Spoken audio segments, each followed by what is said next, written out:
that people could tolerate.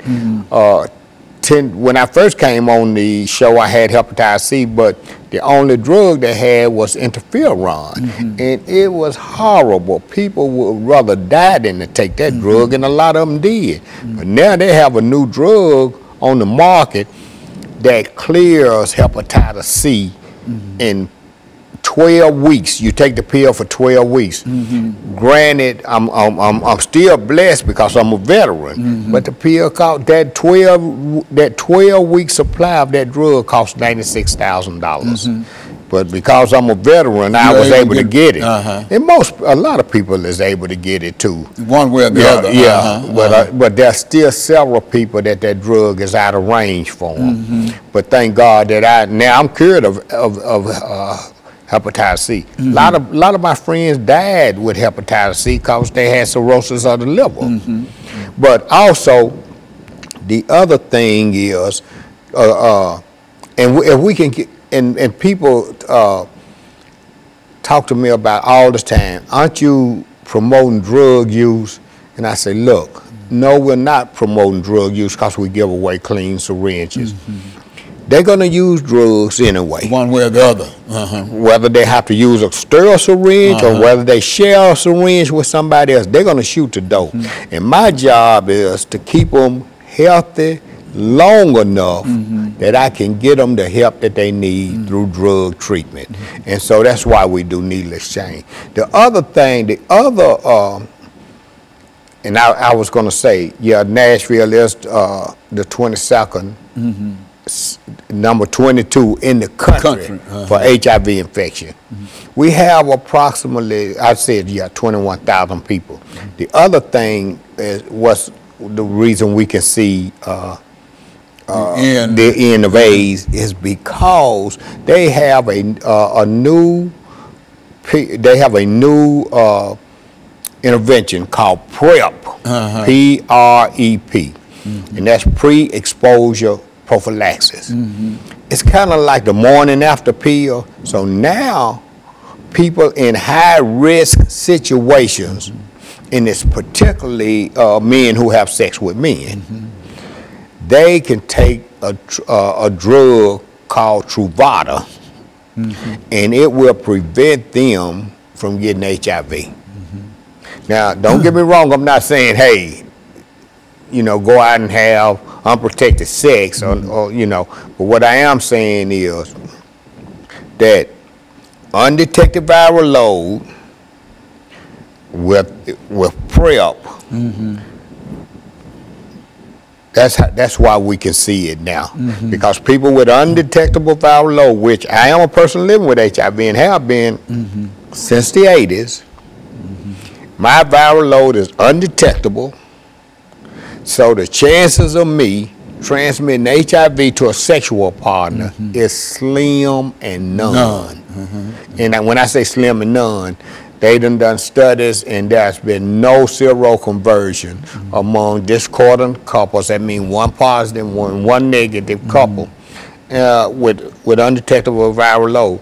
And it's strange that on my way here today to do this show, they was talking about organ donation of people who are HIV positive. This is how we know HIV, the end of AIDS is near, because now HIV positive person can donate an organ. They can, not only can they donate an organ, they are now receiving organ. Before they wouldn't even give the blood. I mean, not the blood, but they wouldn't even give a HIV positive person an organ, because they were like, oh, he got HIV, he's gonna die anyway. Why would we give him an organ? So, man, this is really some exciting times in the HIV/AIDS world. Okay, and so what we're going to do, we're going to take this final commercial break, Brother Crowder. Crowder. And then we're going to, Crowder. I know. And then we're going to come back and we're going to have our final segment. We'll be back with our audience following this very, very short commercial break.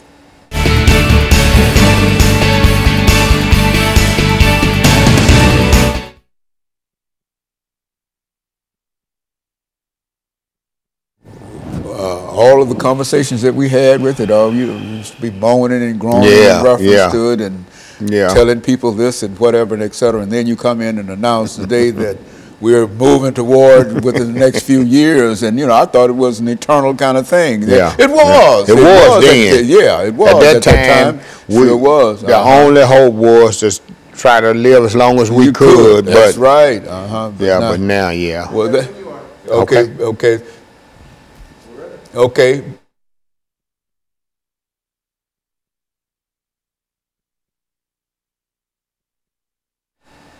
Thank you, and welcome back to the final segment of the show for today. We're talking to Mr. Ron Crowder, and he's giving us some information in reference to the status of HIV and AIDS in Nashville. And I think I must say up front, Mr. Crowder, that the information that you are reporting today is very, very positive and well hoped for information, because I can remember when you came to me and dealing with the same kind of situation, and it was moaning and groaning, not only in reference to what happened in Nashville, but all over the world in a real sense. And now you're telling us that there's a possibility that we might see the end of AIDS within the next half decade or so. Yes. Go on, talk about it from that perspective. Yeah, Dr. Haney, you're right. You're absolutely right. We're very optimistic that the end of AIDS will occur within the next 5 to 10 years. We're very optimistic. That's not to say that people still shouldn't take the same precautions as they have taken before. While the optimism is good, there is some things that I'm gonna tell you that's not so good. For example, HIV is still disproportionately affects people of color. People of color who get HIV seem to get sicker quicker, and they die sooner. Now, amongst men who have sex with men, the infection rate is out the roof. I mean, the CDC has given statistics that says 1 in 2, that's 50%, man, of men who have, particularly African American men. This is African American men, young African American men will get it. 1 in 2 will be infected with HIV. Now, Nashville Cares, Street Works, and Neighborhood Health received a grant from the CDC in the amount of $3.8 million over the next 5 years to combat HIV in the young MSM, the young black MSM community. What we plan to do with that grant is to create a one-stop shop for MSMs where they can come and receive all of their services under one roof. So we are in a collaboration to make that happen. We've not yet solidified the space, but we're in negotiation. Well, Nashville Cares is in negotiation with a realtor now to secure the space. But we just started our 2nd year of this grant, and it's going well. So again, like I say, it's some exciting times now. The federal government finally got it right. And now they putting their resources to follow the epidemic. So the epidemic is the greatest need is in young black MSM. So, and that's where they're putting their money. MSM, what do you? Men who have sex with men. Is that MSM? Men, that's yes, men who have sex with men. Now, some people think that's a derogatory term, and you know, I just left a conference in Florida, the United States Conference on AIDS, and they was using gay and that other word we used to use a long time ago. I think those words are derogatory, queer, gay, and all of that, but apparently in other cities, they think MSM is derogatory. I mean, you know. But it's a matter of what you call it. Yeah. But in a real sense, the disease itself, Yeah. it has been mitigated in a real sense to such a point that it is possible to think about the end of HIV and AIDS. We see it. It's in sight. It's really in sight. Yeah, well, that's one of the most encouraging things that I've heard about it. Yeah. I didn't know that. You know, I think it's been a long time since we had a chance to talk to you about it. Yeah.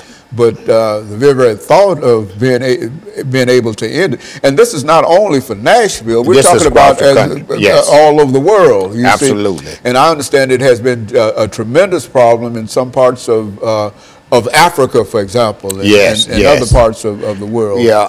Now, you know, third world countries and places like Africa and things, I'm not sure if they're going to be on land with it ending like that, but whatever happens here, I'm sure it'll eventually get there too. Because now you still have mothers breastfeeding, and you know they just don't have the resources that we have. So, but eventually it'll get there. Yeah, Nashville is doing some excellent work around prevention, around EIS, which is early intervention services, finding people who who have HIV and don't know it. So we aggressively look for those people, because probably, I don't know the percentage right off the top of my head, but most of all new infections occur amongst people who have HIV and don't know that they have it. So the key to ending HIV also lies in finding those people who are HIV positive and don't know that they're HIV positive.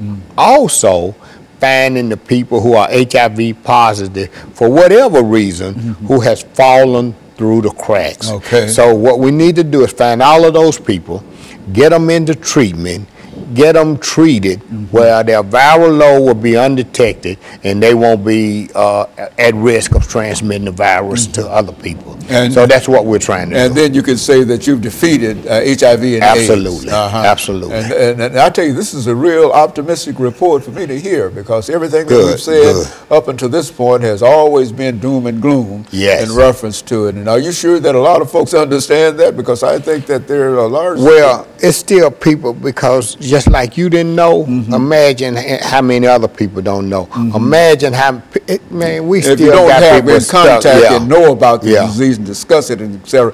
There's no way that you might know it, and you might have some information from long back, and that information no longer applies. Is that that is correct? That's a good statement.